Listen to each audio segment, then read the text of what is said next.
Previously on BeckBuilt. So I am blazing right now. Literally, I'm glowing. So I'm back from Byron's. I added a fan so it's going to get loud over here. Or louder. Won't be as quiet. There'll be some noise. But got our bushings pressed in. Then we're going to see if we can't get our axle out. So we can put our new axle in. I should just be able to pop this motherfucker right out with a little bit of force.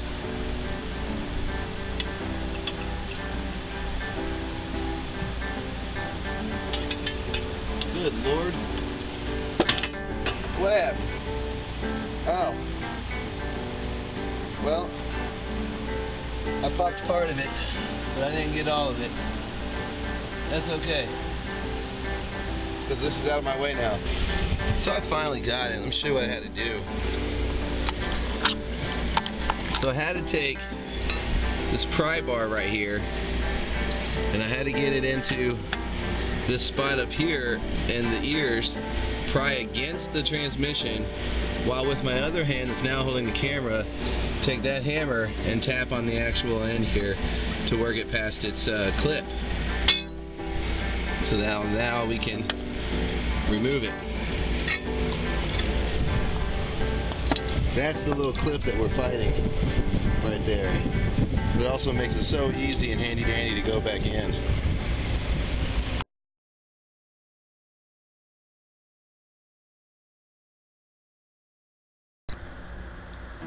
Alright, had to switch cameras. This is actually the dash cam from inside the Toyota. Here's my new axle. I ran out of battery in the other one. And we are going to stab it into that hole real quick. So be right back. Okay, there it is now in place. Got this side in too. And it really just slid right in.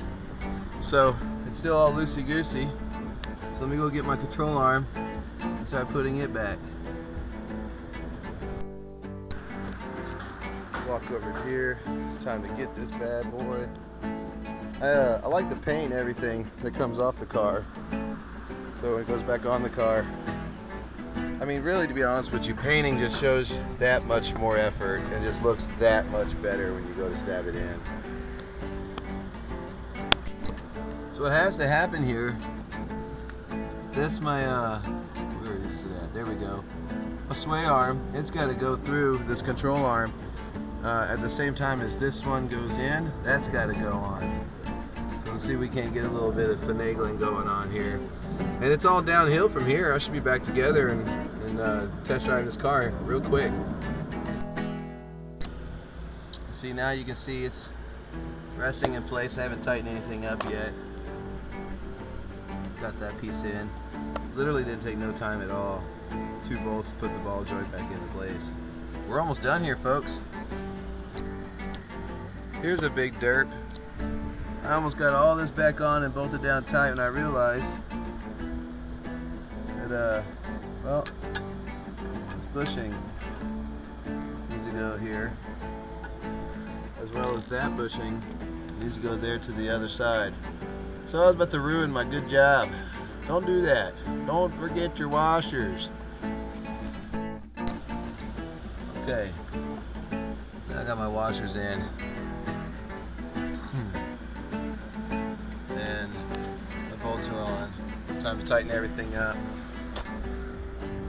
Get this, oh, that's not it in. Well, let's get this fixed.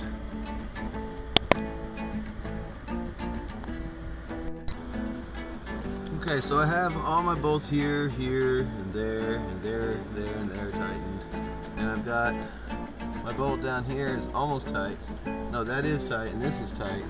But I haven't connected these yet because I need to go back and connect my sway bar, which is also holds these lower control arms into position. And if I bolt this to the spindle first, it's going to be really hard for me to maneuver this to where I need it to be. So let's go get this next. So a couple of things.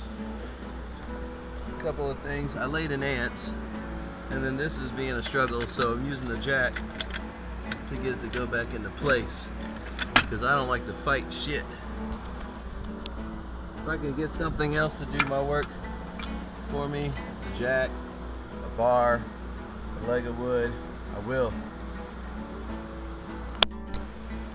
Well, I had to lay in the ants some more so I can put in my plastic covers after I've tightened up my stabilizer cross. What is this? Sway bar. There's the other side in, got the plastic in. So now all that's left is to bolt together the ball joint, put the brake caliper in, and throw the wheel on. We can go for a drive. So it's hard to see. Where am I? Right up here. There they are. But I got those bolts in. That's to tighten up the ball joint. We tighten that up, we throw the brake calipers on. So, got my brakes and caliper on.